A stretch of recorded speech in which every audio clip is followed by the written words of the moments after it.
This is All India Radio. In the program Spotlight, now we bring you a discussion on India at Oscars.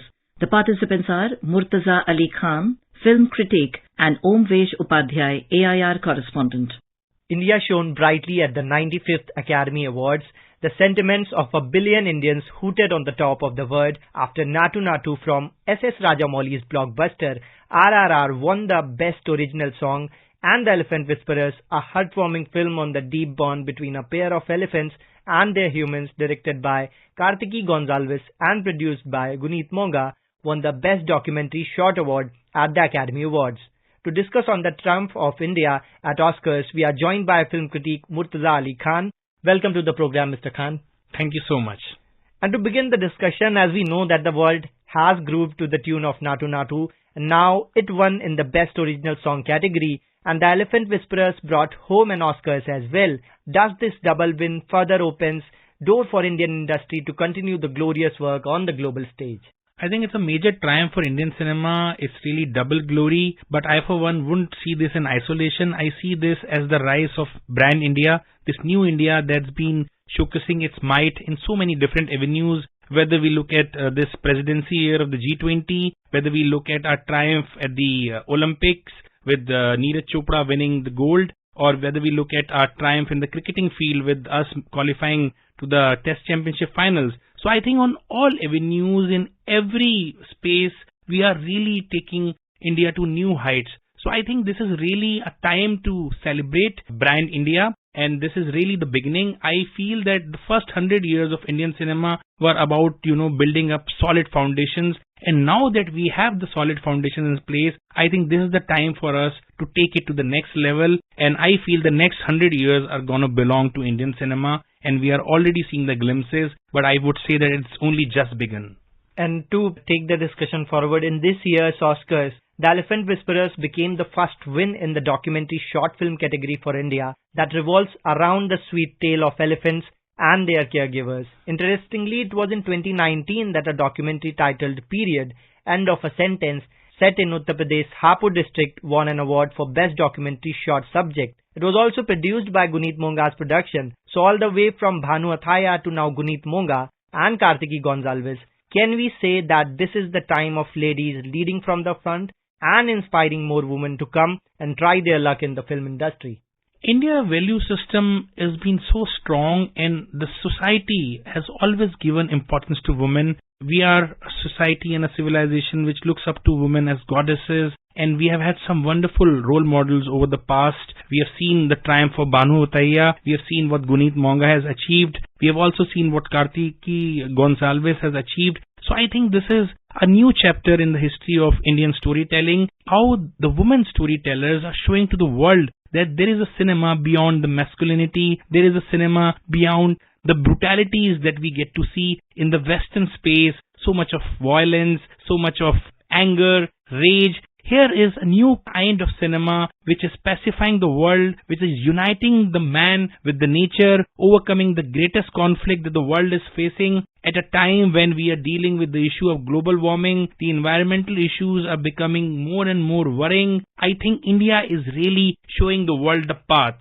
forward with the film like An Elephant Whisperer, or with the kind of philosophies that our films like All That Breathes are showing. I think this is the way forward. India's status as a wish guru is already very well known in the world. Our philosophies, our value systems have always been a beacon of hope to the world. So I am really happy that again the Western world is embracing some of the things that Indian scholars have always done over the past, and which our modern storytellers are once again bringing to the fold, showing the world that bringing people together, bringing man closer to the nature, which is deeply ingrained in the Indian philosophy, is the only way forward to deal with these challenges that the world is now facing. And probably this is the only way to survive. The Indian philosophy and the Indian value system is once again going to lead world towards a better future.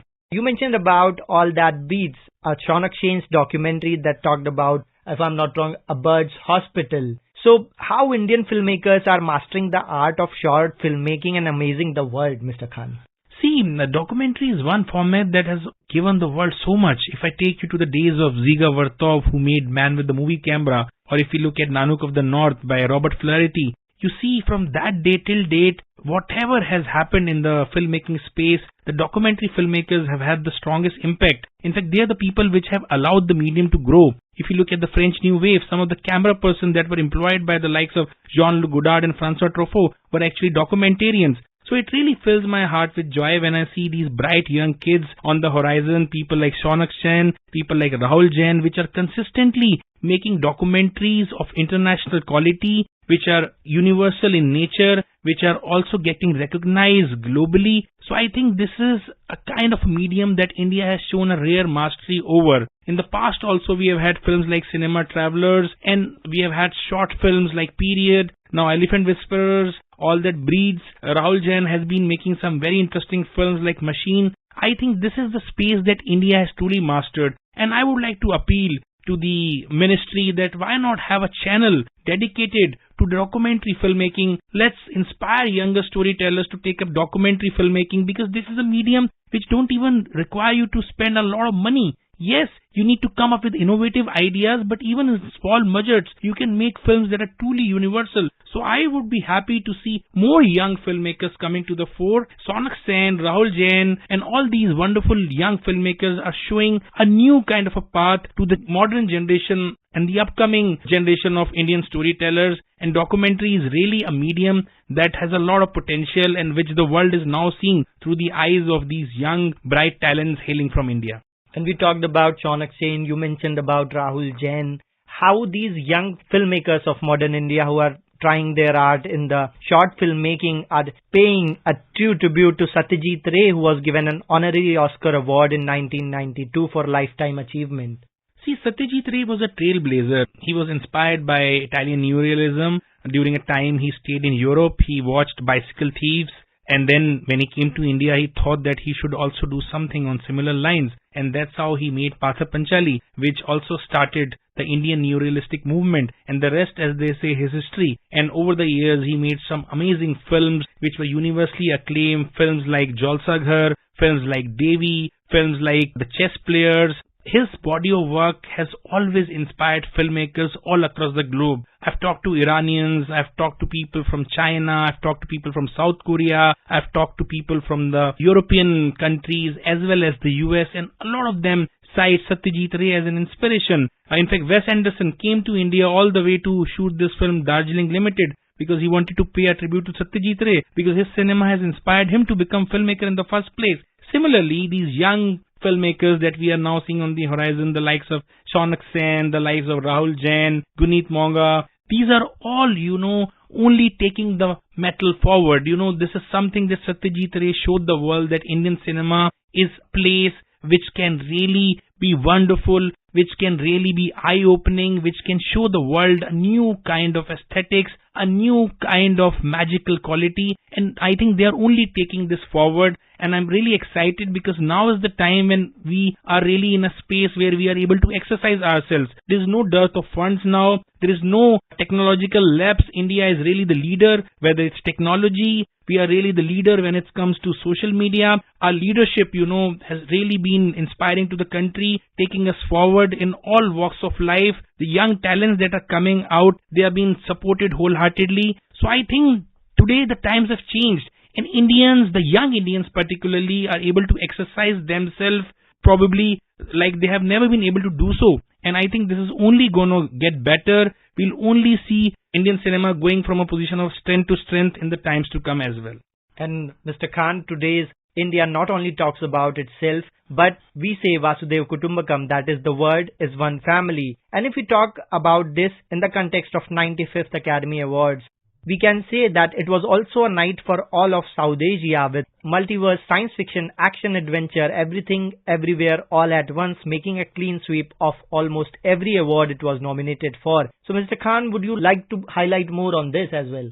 I would like to welcome this, because for the longest time Hollywood and particularly the Academy Awards have been accused of being racist in nature. So I think this is really a welcome change. Now that Academy has given more space to people of different ethnicities, we are seeing these groundbreaking changes happening, because Hollywood and Oscars for the longest time have been, mostly American or mostly Europe-centric. But now with the rise of Asian bandwagon, particularly the Indian contention, I think we are seeing a positive change. I really hope that this change continues, because I would really love to see an RRR getting nominated for the Best Picture Oscar. I would love to see Rajamouli winning the Best Director award. I think, but still there's a lot more work that needs to be done. Still, the idea of it being an American award somewhere, overshadows everything else. Yes, the win for this particular film is really a welcome one, and I was really happy to see Michelle Yeoh winning the Best Picture Oscar for her performance in the film. But at the same time, I would have loved to see one of the Indian actors also getting nominated in the lead category or the supporting category, or Rajamouli taking away the Best Director Oscar,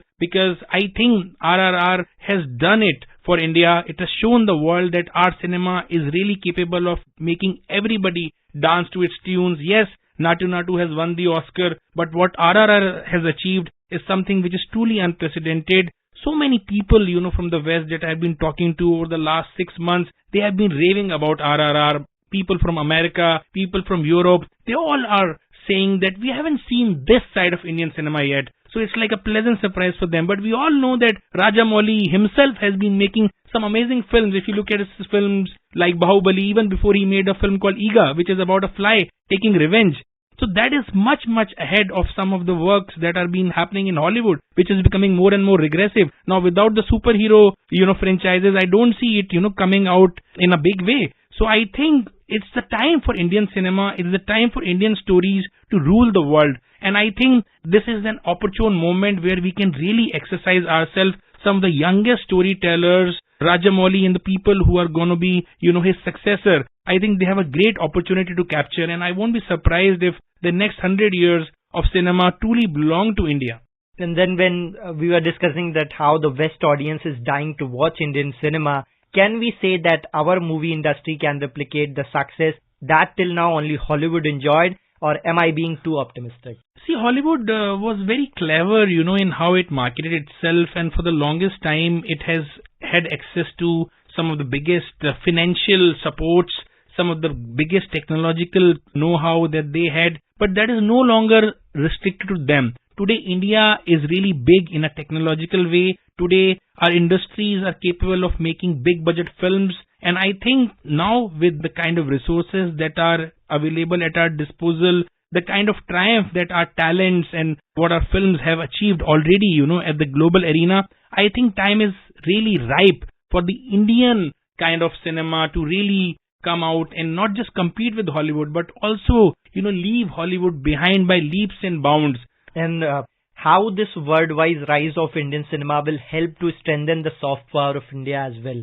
See, for the longest time, India has always enjoyed a great popularity through its stars, be it Raj Kapoor in the 1950s or Deva Anand, then Rajesh Khanna, Amitabh Bachchan, Shah Rukh Khan, Hrithik Roshan. I think these are the people who have really made India famous in a way.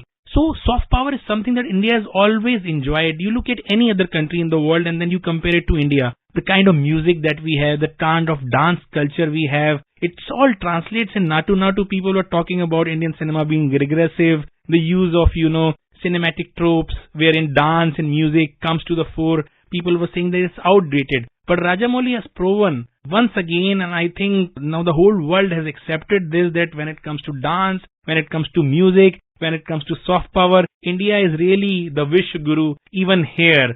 Now the whole world is really looking up to India as this big soft power, and in the times to come, I think this will only touch new heights, and we'll see more and more of Indian talent, more and more of Indian stories dominating these award functions, really dominating these film festivals. So it's really going to be a different kind of film space with more and more Indian talent really ruling everything on the horizon. And this is just the beginning. And you very rightly said that India has been the Vishwaguru always, but now we are also heading forward to dominate the film industry and movie making as well. Thank you so much, Mr. Khan, for joining us today on All India Radio. Thank you so much. It's been a pleasure. You were listening to a discussion on India at Oscars. The participants were Murtaza Ali Khan, film critic, and Omvesh Upadhyay, AIR correspondent. This program was produced and presented by the News Services Division of All India Radio. You can listen to it on our mobile app News on AIR. This program is also available on our YouTube channel News on AIR Official.